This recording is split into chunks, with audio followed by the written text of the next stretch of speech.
Serdecznie zapraszam do odcinka 96 playlisty Mroczna Historia pod tytułem Potomkowie ludu Kanaan, część 33. W poprzednim 95 odcinku opowiedziałem o 7 prawach Noego. W tym odcinku opowiem o wieży Babel. Po potopie ludzie wędrowali na zachód i napotkali krainę Shinear. Shinear, czyli Sumer, był niewielkim krajem leżącym na południu Mezopotamii u ujścia Tygrysu i Eufratu do Zatoki Perskiej. W Księdze Rodzaju czytamy: mieszkańcy całej ziemi mieli jedną mowę, czyli jednakowe słowa, a gdy wędrowali ze wschodu, napotkali równinę w kraju Shinear i tam zamieszkali. Nic dziwnego, że ludzie, którzy dotarli do krainy Shinear, mieli jedną mowę, gdyż byli potomkami Noego i jego synów Sema, Hama i Jafeta.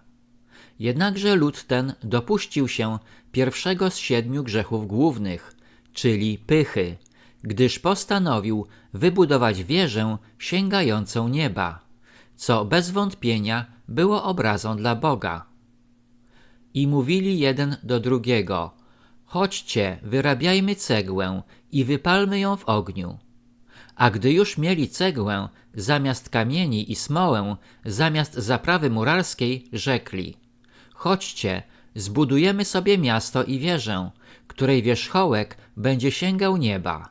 I w ten sposób uczynimy sobie znak, abyśmy się nie rozproszyli po całej ziemi. Kiedy Bóg zobaczył miasto i wieżę, rozgniewał się i rzekł: są oni jednym ludem i wszyscy mają jedną mowę. I to jest przyczyną, że zaczęli budować.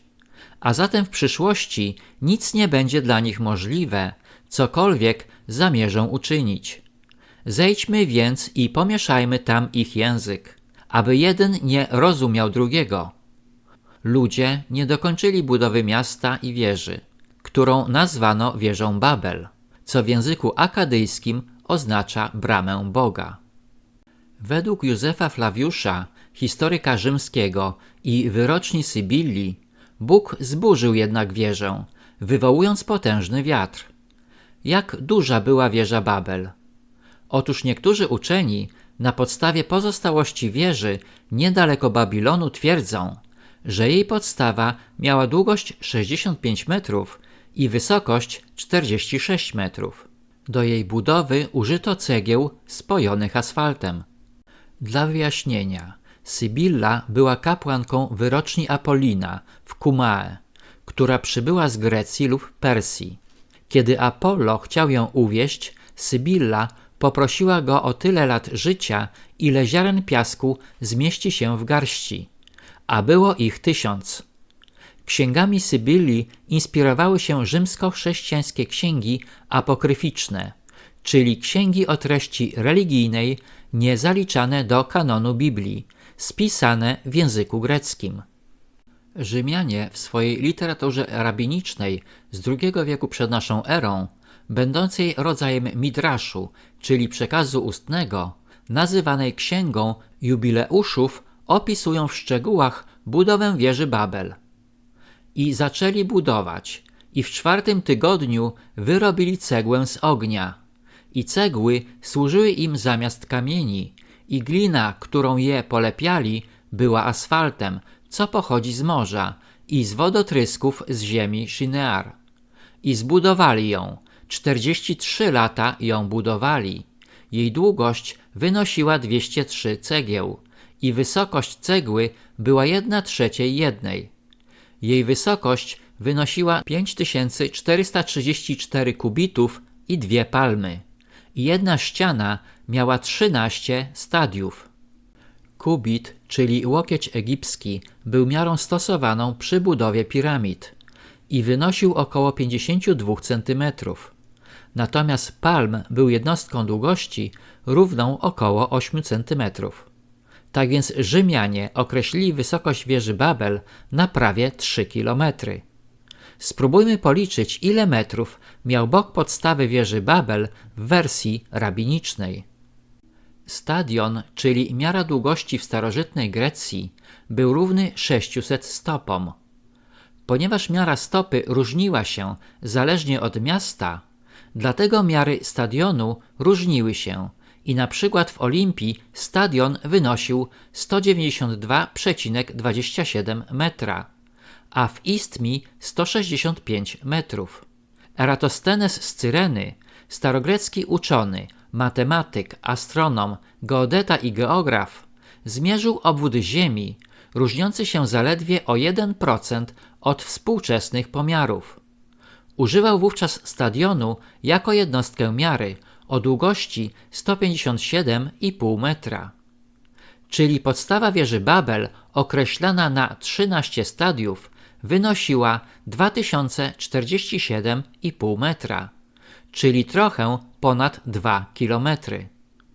Istnieje hipoteza, że wieżą Babel była Etemenanki, 8-stopniowa wieża w centrum Babilonu, wybudowana na zlecenie Nabuchodonozora II w 560 roku przed naszą erą, o wysokości 100 metrów, na której budowę zużyto 85 milionów cegieł.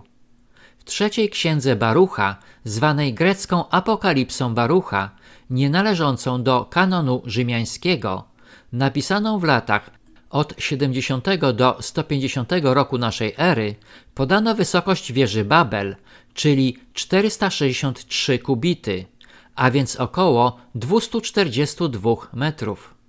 Dla wyjaśnienia, w trzeciej księdze Barucha archanioł Rafał prowadzi proroka Barucha po 7 niebiosach. Baruch poznaje zasady ruchu Słońca i planet, jak również widzi mękę ludzi wznoszących wieżę Babel oraz ogromnego węża spijającego wodę z morza, aby nie wystąpiło ono z brzegów. Utwór przedstawia również mitologiczny obraz Feniksa, czyli symbolu słońca i wiecznie odradzającego się życia, lecącego przed słonecznym rydwanem. Wielka piramida Cheopsa, zbudowana na płaskowyżu w Gizie około 2560 lat przed naszą erą, miała wysokość około 147 metrów. Wieża Eiffla, kiedy powstała w 1889 roku, miała około 312 metrów, a obecnie z anteną ma 330 metrów. Najwyższy współczesny drapacz chmur, czyli Burj Khalifa w Dubaju, ma wysokość 828 metrów. Wysokość wieży Babel, określona na około 100 czy trochę ponad 200 metrów, wydaje się realna. I jeżeli tak było, stanowiła niewątpliwie cud architektury ówczesnego świata. Jednakże Rzymianie chyba trochę przesadzili z tą prawie 3-kilometrową wieżą. Tym bardziej, że Bóg nie pomagał budującym ją ludziom, gdyż z pewnością nie było to w jego interesie. Z Biblii wynika, że natura ludzka nie uległa poprawie po potopie. Zło i grzech nie zostały wyrugowane z serc ludzkich, a po nieudanej próbie dosięgnięcia niebios Bóg pomieszał ich języki. Jednakże życie toczyło się dalej i wkrótce Terachowi, czyli potomkowi Sema, urodzili się 3 synowie – Abraham, Nachor i Haran. Dziękuję za wsparcie mojego kanału przez Buy Coffee Tu, link pod filmem. W celu rozpowszechniania przekazywanych treści proszę nie zapominać o subskrypcjach, polubieniach i komentarzach. Na tym zakończę odcinek 96, w którym opowiedziałem o budowie wieży Babel. Serdecznie zapraszam do odcinka 97 pod tytułem Potomkowie ludu Kanaan, część 34.